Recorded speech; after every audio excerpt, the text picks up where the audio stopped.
విజయనగరం జిల్లాలో సైబర్ కేటుగాళ్లు యథేచ్ఛగా రెచ్చిపోతున్నారు. నిరక్షరాస్యులతో పాటు విద్యావంతులు, ప్రభుత్వ ఉద్యోగులు సైతం సైబర్ నేరగాళ్ల ఉచ్చులో చిక్కుకుంటున్నారు.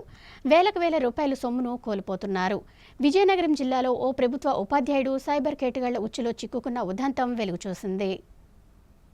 విజయనగరం జిల్లా గైపతినగరం మండలం మరుపల్లి గ్రామంలో మోడల్ స్కూల్లో తెలుగు ఉపాధ్యాయుడిగా పనిచేస్తున్న ప్రసాదరావు అకౌంట్ నుండి సైబర్ నేరగాళ్లు డబ్బులు కొట్టేశారు. అకౌంట్ నుంచి డబ్బులు కట్ అయినట్టు మెసేజ్లు రావడంతో ఏమి జరిగిందో అర్థం కాని Prasadarao bank account details check చేయగా అకౌంట్ నుంచి 1,40,000 రూపాయలు మాయమైనట్లు కనబడింది. దీంతో వెంటనే బ్యాంక్ అకౌంట్ బ్లాక్ చేయించి ఆన్లైన్ లో ఫిర్యాదు చేశారు. అనంతరం విజయనగరం సైబర్ క్రైమ్ పోలీసులకు, గైపతినగరం పోలీసులకు ఫిర్యాదు చేశారు. ఈ సందర్భంగా ప్రసాదరావు మీడియాతో మాట్లాడుతూ తన ఫోన్ కు ఎటువంటి ఫోన్లు రాకుండానే అకౌంట్ లోంచి నగదు మాయమైందని వాపోయారు. తన ఫోన్ ను సైబర్ క్రైమ్ పోలీసులు పరిశీలించి ఫోన్ హ్యాక్ అయినట్లు తెలిపారని, దాంతో తన ఫోన్ ను మార్చివేశానన్నారు. తనలాంటి చదువుకున్న వారే సైబర్ క్రైమ్ నేరస్తుల బారిన పడడం ఆందోళన కలిగిస్తోందని, నిరక్షరాస్యుల పరిస్థితి ఇంకెలా ఉంటుందోనని తలుచుకుంటే భయం వేస్తోందని ఆందోళన వ్యక్తం చేశారు. పోలీసులు సమగ్ర విచారణ జరిపి తన అకౌంట్ లో పోయిన నగదు రికవరీ చేయాలని మీడియా ద్వారా విజ్ఞప్తి చేశారు. పేరు ప్రసాదరావు. నేను గైపతినగరం మండలం మరుపల్లి ప్రభుత్వ ఉపాధ్యాయుడిగా పనిచేస్తున్నాను.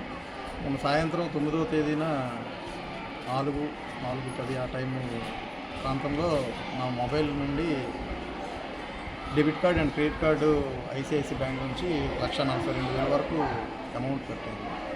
ఈ అమౌంట్ కట్ అయిన వెంటనే నాకు మెసేజ్ల రూపంలో స్కూల్ విధులు వర్కింగ్ అవర్స్ అయిన తర్వాత చూసుకునేసరికి మెసేజ్లు ఉన్నాయి. ఎందుకయ్యా అని చూసేసరికి అకౌంట్లో డబ్బులు లేవు. వెంటనే ఫర్దర్గా చేయాల్సినటువంటి ప్రొసీజర్ ప్రకారం బ్యాంక్ వాళ్ళకి ఫోన్ చేశాను. అలాగే ఆన్లైన్లో కంప్లైంట్ ఇచ్చాను.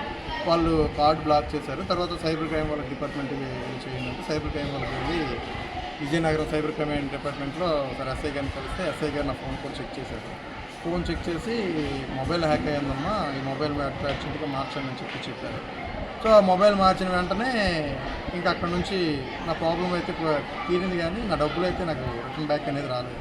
స్టిల్ ఇప్పటికీ కూడా ఎస్ఐ గారికి 1930 ఆన్లైన్ సైబర్ క్రైమ్లో రిపోర్ట్ చేశాము. ఆ రోజు రాత్రి 11:30 వాళ్ళు వెంటనే స్పందించి మా డీటెయిల్స్ అన్నీ తీసుకున్నారు.